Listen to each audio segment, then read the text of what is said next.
Merry Christmas, happy holidays, and I hope that you have a great couple of holidays ahead of you as we start to enter 2022. But for now, let's reflect on what we have as we look forward to the new year in real estate.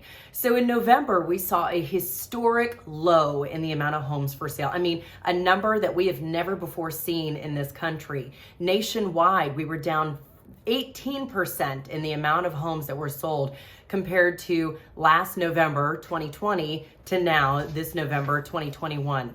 It's of course December right now, but the numbers aren't yet in for December because the month's not over. And so what we're going off is the most recent numbers that we have in comparison.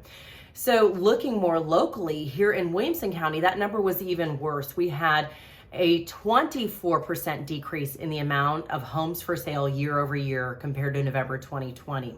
What that has done is it's increased our sales prices, as you could have guessed. I'm starting to sound like a broken record, and I don't think this is going to last forever, but I do think that it's important to pay attention to what we're seeing, as the patterns that everyone keeps predicting and that we worry about seem to always play out in the past year and a half in the opposite direction. And so I think it's really telling to pay attention to what we've seen and what we've expected and how it's played out as we try to look forward into the future of our real estate market. Of course, no one has a crystal ball, but one of the things I want you to pay attention to is here in Grassland alone, we had an increase of home sales prices up to 64% year over year, which is absurd.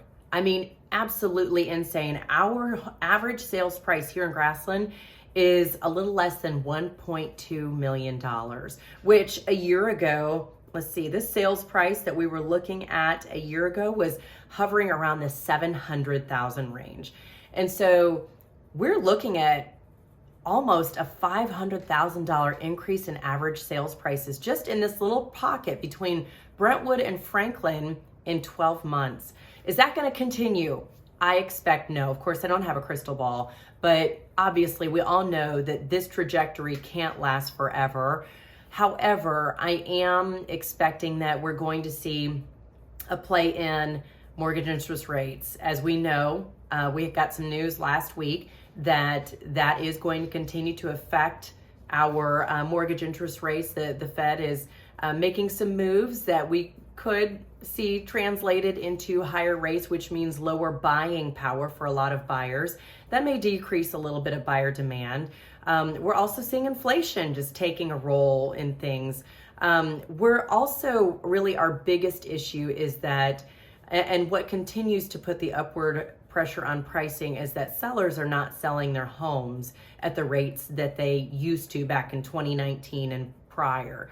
So it'll be interesting to see. I do expect into 2022, we will see more sellers hitting the market. I hope that's the case. And if that is the case, we could perhaps see a little more of a close in the gap between the supply and demand issue.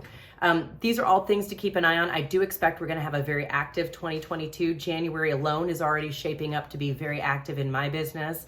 And I do expect that we are still going to see a seller's market in 2022 and perhaps 2023, although that is way too far out to predict at this point. But I think we're still going to see a seller's market.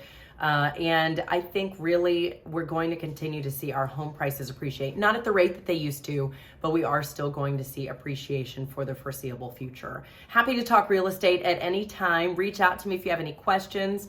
I know we're all sort of packing it in for the holidays, but it's interesting to note that buyers are not necessarily packing it in at all. We're still seeing multiple offer situations the week of Christmas, buyers being outbid, cash offers. It's really been absolutely just incredible. So anyway, happy to talk real estate at any time. As you know, reach out, talk to you soon, and happy holidays.